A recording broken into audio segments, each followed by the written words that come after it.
হে যুবক, আমার আখেরি পয়গাম হলো এই, আজ সারা দুনিয়ার যদি 700 কোটি মানুষের জীবনে শান্তি কায়েম করতে চাও, আজ দুনিয়ার উম্মতে মুসলিমা তোমাদের এই পরাজয়ের দিনকে যদি তোমরা ঘুচিয়ে তোমরা যদি আবার তোমাদের গৌরবের বিজয়ের দিন ফিরিয়ে আনতে চাও, তাহলে তোমাদেরকে আমেরিকার আব্রাহাম লিঙ্কনের গণতন্ত্রের গোলামি করলে হবে না, কার্ল মার্কস, মাও সেতুং, লেনিনদের বস্তা পচা সমাজতন্ত্রের গোলামি দিয়ে হবে না। জেরুজালেম দখল করবার পায়তারা করছে ওরা জেরুজালেম দখল করে নেবে যদি এখনো মুসলমানদের ঘুম ভেঙে না যায়।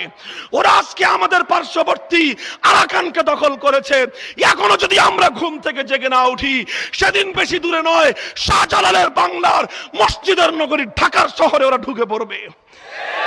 কাজেই দেশ, জাতি, বিশ্ব মানবতাকে রক্ষা করবার জন্য আজকের মুসলিম যুবকদেরকে জেগে উঠতে হবে।